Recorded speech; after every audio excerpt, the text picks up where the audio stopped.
exercise will be the bridging. So for this one, it's basically the idea of simply lifting your hips off from the ground.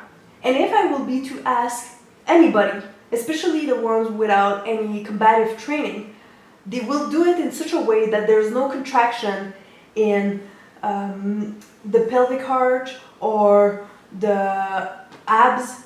However, you need to understand that, again, without these, not only is it unhealthy in general for your body, however, if you have someone on top of you while you're doing this, you're going to notice that it's even much more dangerous.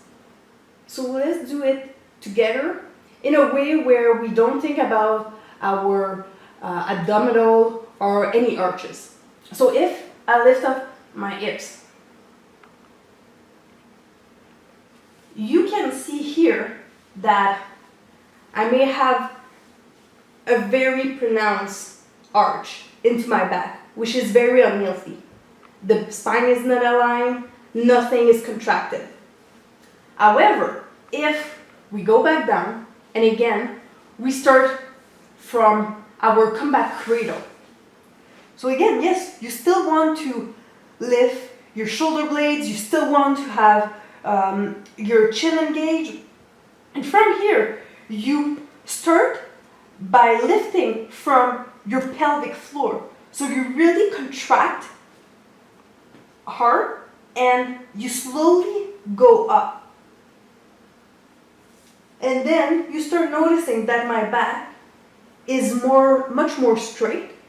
And more importantly, your head is lifting from the ground, which is very important if someone is on top of you and trying to push you down.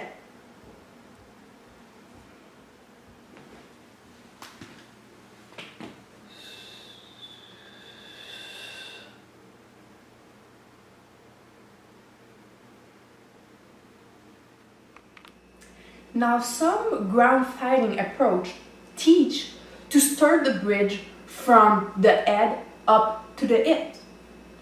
And what you need to understand here is that not only does it require more conditioning, which is not the real problem here for me, it's more about the danger it actually includes.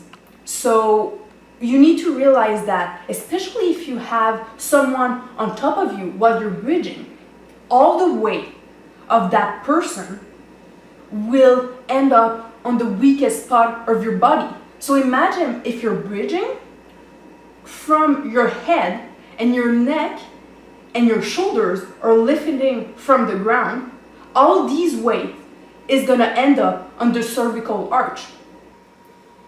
Also, this approach teaches you to bridge from your head also teaches you that if you're on top of someone, you must lift their head up in hope of blocking them from being able to do a bridge.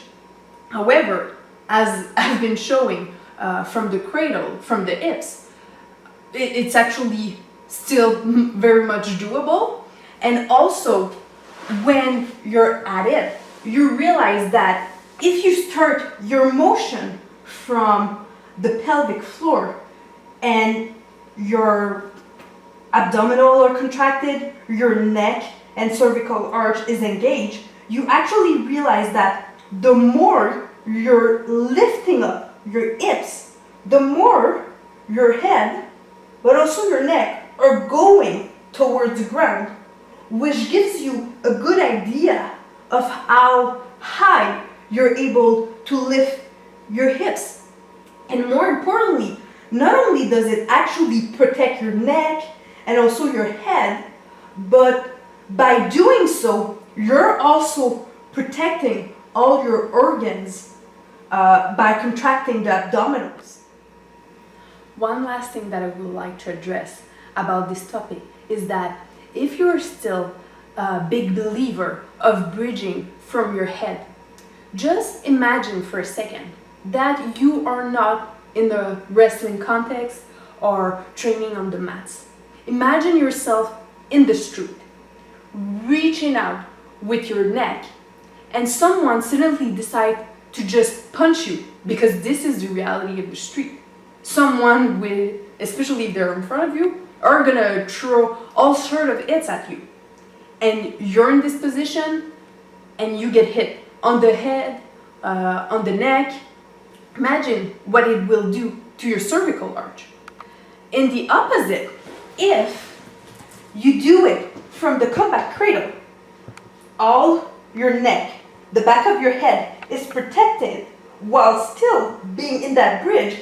If someone punches you, you then have the space to actually move more openly with your head, which is very important when we think about strike absorption.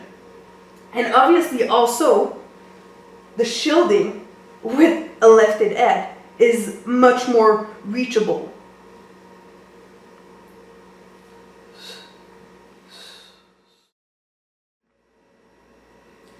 Now we're gonna add the bridge to our fitness routine. So again, we're gonna go from the combat cradle to the circle setup to the bridge.